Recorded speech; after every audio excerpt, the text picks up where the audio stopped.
요즘만 같으면 주택 분양 사업도 할 만하다라는 이야기가 많은데요. 그 정도로 분위기가 좋다는 거겠죠. 하지만 분양 시장의 이런 분위기가 마냥 계속될 수밖에 없을 텐데요. 정기영 해설위원과 함께 열기를 넘어 과열 우려까지 나오고 있는 분양 시장을 진단해 보도록 하겠습니다. 어서 오세요. 네, 안녕하십니까. 네, 요즘 분양 시장을 보면요, 열기를 넘어 과열 양상까지 보이고 있다, 이런 이야기가 나오고 있는데요.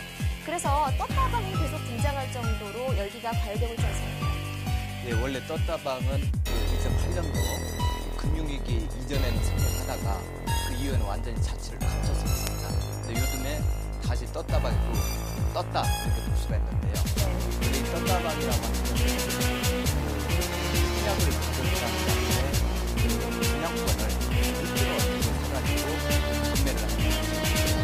아예 청약을 사가지고 자기가 가지는 되면 일부를 받아서 그 일부는 청약 자체를 거래해주는 있습니다. 그러면 대개 요즘 같은 경우는 청약하다가 한 500만 원 정도에 그 다음에 가격이 많이 오를 지역, 그 청약 경쟁률이 높았던 곳들은 한 수천만 원씩 그 웃돈이 이제 붙기도 하고 있습니다. 그런데 지금 최근에 보면 지난 그 미사 강변에서 3월 달에 분양했는데 이것도 그 떴다방들 많이 분양했고요. 인천 그 성남 도시에도 분양하고 지방까지도 요즘 이제 떴다방이 나타나고 있습니다. 그런데 이 떴다방들이 그 불법으로 거래하는 그 통장을 조심을 해야 되는 하나 있습니다. 왜냐하면 법적으로는 이 통장을 불법으로 거래하면은 거래 당사자들도 처벌을 하고요. 그 다음에 알선한 사람, 또 강부행위한 사람도 같이 형사처벌을 받게 되어 있습니다. 그리고 만일 내가 그런 불법 통장을 가지고 분양을 받았다라고 할 때 나중에 이게 thực 현이 되면 이 세금 자체가 무효가 되는 겁니다. 그래서 이런 그 불법 통장 거래에 대해서는 상당히 조심을 해야 되고요. 그 다음에 이 떴다방 같은 경우는 이러한 그 통장을 웃돈을 붙여가지고 즉 분양권을 웃돈을 붙여서 다시 이제 돌리는데 그것을 옛날에는 한때 그 폭탄 돌리기라고 했습니다. 그래서 계속 가격이 올라가다가 마지막에 그걸 잡은 사람이 이제 폭탄을 잡았다 하면서 한때 옛날에 그 경기가 뜨거울 때는 그런 그 유머도 있었는데요. 최근에 보면 그 미래 신도시에서 일부 웃돈이 1억 원까지 이제 떴다방이 많이 나가면서 대박이 이렇게 떴다방이 홍수를 친다는 그만큼 열기가 뜨겁다라고 볼 수 있을 것 같은데요. 요즘 그만큼 분양권 거래도 활발하게 이루어지고 있죠. 그렇습니다. 그냥 일사분기에 보면은 전국적으로 그 아파트 매매 건수 중에 분양권 거래가 총 10건 중에 한 3건, 약 30% 정도를 차지했습니다. 그리고 지방의 그 부산과 대구 같은 경우는 한 40%가량이 이 거래 건수 중에 이 분양권 거래로 이루어졌었고요. 이것은 2007년 이후에 가장 많은 그 거래 건수가 되겠습니다. 예를 들면 그 대치동의 그 레미안 그 청실 같은 경우는 원래 분양가가 한 34평을 전용면적 인 경우에 분양가가 15억 한 8천만 정도 됐는데 여기에 지금 웃돈이 한 4억 2천만 원이 됐습니다. 그래서 무려 지금은 한 20억 정도의 거래가 되고 있는데 이 웃돈만 해도 일부 아파트 한 채가도 될 정도로 많이 이렇게 붙어 있죠.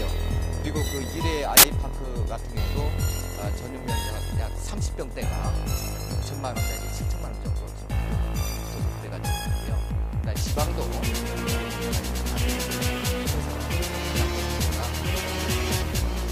그렇다면 이 분양시장에 참여하는 수요를 물어보겠습니다. 요즘 특징 가운데 하나가 내 집을 직접 장만하려는 실수요자 중심으로 이루어져 있다는 건데요. 요즘에는 투자를 목적으로 하는 수요자도 많습니다.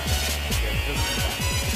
일부 지방에서는 아까 서울은 분양권 거래 건수가 30%, 대구, 부산 같은 40%가 나왔는데 이 지역에서는 이 아파트 거래 건수보다 분양권 거래 건수가 더 높은 것도 있습니다.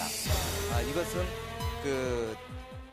이 평소에 이 분양권 전매를 그 계획을 하고 나중에 그 투자 차익을 얻기 위해서 들어가는 그런 투자 세력들이 만만치 않고요. 또 일부는 실제로 그 청약에 들어갔다가 떨어지니까 나중에 또 우주로 얹혀서 사는 수요가 있습니다.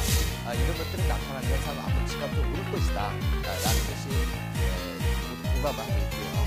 그러나 지금 저금리 시대로 이 돈이 마땅히 갈 데가 없습니다. 그리고 전세난이 있다 보니까 또 매매수가 늘어나고요. 전반적으로 이 주권이 점점 좋아지니까 선순환하고 있다. 그러면서 분양권 거래가 투자 목적으로 많이 이루어지고 있다. 네, 이렇게 신규 분양장으로 많은 인파들이 몰리고 있는데요. 그런데 요즘 주택 매매 거래량도 최대치를 경신하고 있습니다. 어떻게 봐야 되는 걸까요? 네, 요즘에 그 분양권뿐만이 아니라 실제 그 매매 건수도 많이 늘어나고 있습니다. 이것은 2006년 이후에 9년 만에 이제 최고치를 기록하는 기록을 계속 세우고 있는데요. 예를 들어서 작년에도 총 한 100만 건 정도가 거래가 됐습니다. 이것도 역시 그 2006년 이후에 최대치가 되겠죠. 그런데 이 거래 건수가 많은데 한 가지 좀 그 이상한 현상은 자가 보유율이 옛날에 58.4%였는데 올해 57%로 떨어졌습니다. 그러면 집들을 많이 거래해서 지었는데 왜 자가 보유율이 떨어지는지 의심할 수가 있죠. 근데 그 내용을 자세히 보니까 우리가 지금까지 이야기할 때는 전세수가 매매를 전하는 거잖아요. 집 없는 사람이 샀으면 자가 보유율이 늘어날 텐데 이상하다 그런 경우가 있는데 이것을 또 어떻게 해석을 하냐면 가구 수가 상대적으로 또 많이 늘었다는 겁니다. 1인 가구, 2인 가구. 원래 주택 부족이나 이런 것은 주택 수, 나누기 가구 수거든요. 근데 그 분모, 가구 수가 커지니까 주택 수가 이렇게 늘어나서 거래가 돼도 이 주택 보급률이 이게 오히려 떨어질 수도 있고 그래서 이것도 자가부여도 역시 이런 현상이 있어서 그렇게 높지 않고 오히려 하락했다라고 보는 견해가 있습니다. 네. 그런데 사실 1년 전만 해도 분기가 이렇지는 않았거든요. 올해 들어서 이제 더 열기가 넘어가고 있는데요. 이유가 어디에 있다고 보고 계십니까? 그것을 일단 그 저금리 때문에 집주인들이 이제 전세를 놓지 않고 월세로 많이 전환하고 있죠. 그러니까 전세 물량이 계속 줄어들었습니다. 그러니까 그동안에 이제 전세난 가지고 시끄럽지 않았습니까? 특히 서울 같은 경우는 재건축 그 이주 수요가 또 넘치기 때문에 앞으로도 전세가 더 오를 것을 보고 있습니다. 근데 재미있는 것은 지금 30, 40대들이 집을 많이 삽니다. 전세 살다가. 왜냐하면 2000년 들어서 가지고 계속 전세값이 오르니까 이 사람들이 처음에 서울 시작하다가 서울 외곽으로 이사를 가다가 나중에 수도권으로 이사 가고 그래서 이 소감이 너무 센 겁니다. 요즘에 이제 좋은 시가 되니까 이 기회에 좀 사버리자 해서 전세수요가 매매수요로 전환하는 게 있고요. 또 하나는 뭐 누구나 다 숙지하듯이 지금 사상 우리가 없을 정도로 터졌지 않습니까? 지난달 지난 한국은행 기준금리가 1.75%인데요. 이런 것도 역사적으로 한 번도 없었습니다.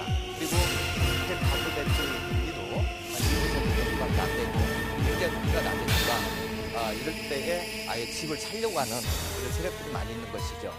그뿐만이 아니라 분양가 또 상한제를 폐지를 했는데 분양가 상한제를 폐지를 하면은 앞으로 집값이 오를 것이다 하는 게 일반적인 생각들입니다. 그 일반적으로 집값이 오르면 이렇게 미리 사둘 필요가 있지 않습니까? 그 외에도 또 주택 청약 공작 그 자격 완화 이런 여러 가지들이 유주를 해서 분위기가 많이 바뀐 것으로 보여집니다. 네, 그렇다면 요즘 나타나고 있는 주택시장의 특징들을 좀 볼 텐데요. 원래 이렇게 거래가 많으면 가격도 오르기 마련인데요. 근데 거래량이 많은 거에 비해서 사실 상승폭은 그리 크지 않은 것 같거든요. 네, 이 부분은 어떻게 봐야 될까요? 지금 전반적으로 보면 우리나라가 지금 고용이라든지 소득이 상당히 그 저성장 기조를 유지하고 있습니다. 그래서 이 구매 여력이 크지는 않다 이렇게 볼 수가 있는데요. 실제 그 거래가 많이 늘어났지만 그 내용을 살펴보면 그 작년 초에 그 연립주택이 한 32% 정도 증가하고요. 그다음에 다세대 주택이 한 25% 정도 증가가 있습니다. 즉 이런 아파트나 고급 그런 건물보다 주택보다는 약간 그보다 떨어지는 그런 주택들이 거래가 됐다는 것은 실수요자 위주로 이게 움직였다 이렇게 볼 수가 있고요. 특히나 그 작은 평형들이 많이 보이는 신혼 그리고 강남보다는 강북에서 오히려 거래가 많이 있었습니다. 그래서 이러한 것들을 여러 가지 있는데 그에 많아서도 가격이 한 20% 남게 가기 때문에 이것은 실질적으로 우리가 안정기지로 가고 있다. 그리고 또 하나는 외부 우위입니다. 사는 사람들이 많아가지고 거래 건수는 중요하지만 하는 사람들 가격을 낮춰서라도 들어오는 경우가 있거든요. 우리 안정적인 그 거래를 나누는 네. 그런데 이제 시장을 둘러싼 그런 상황들이 별로 좋지가 않습니다. 미국이 금리를 인상할 여지가 있고요. 또 이제 가계부채도 급증하고 있는데 이런 문제들이 주택시장에도 영향을 미칠 수밖에 없지 않나라는 생각이 들거든요. 네, 그렇습니다. 지금 학교나 연구소 같은 부동산 전문가 그리고 건설업계 임원들 대상으로 설문조사를 해봤습니다. 그랬더니 앞으로 최소한 3년 이상 이 상승기가 지속될 것이다 라는 견해에 대해서 부동산 전문가는 한 20% 정도가 동일했습니다. 그러나 업계 임원들, 건설업계 임원들 한 60%가 3년 동안 상승에 지속될 것이다. 특히나 건설업계 임원들은 한 27% 정도가 드디어 이게 상승 대세에 접어들었다라고까지 보고 있습니다. 그런데 이 금리 인하나 또 한도 확대 이런 것에 대해서도 전문가들은 이 하우스도 양성할 수 있는 가능성이 크다라고 보고 있는데 또 업계에서는 이것은 금리 인하를 위한 무관한 것이다라고 보고 있습니다. 그래서 마지막 순간이 아닌가 이렇게 해치기를 맞았다. 이게 상당히 서로 맞서고 있습니다. 근데 지난번에 KPI에서 보셨지만 지금 중국과이기 때문에 내년 말부터 미국 기준에 2017년에는 우리 부동산 가격이 폭락할 수도 있다. 또 이런 이야기가 나오고 있습니다. 그래서 현재는 굉장히 오를 것이다. 그리고 떨어질 것이다 맞서고 있는데 이 집을 사는 사람들은 과연 집값이 떨어져도 내가 버틸 수 있는지 금리가 올라가도 버틸 수 있는지 진짜 내가 필요해서 사는지를 잘 판단해서 행동에 임해야 될 것 같습니다. 네, 오늘은 열기가 달아오르고 있는 주택시장 전반에 걸쳐서 살펴봤습니다. 긴 말씀 고맙습니다. 네.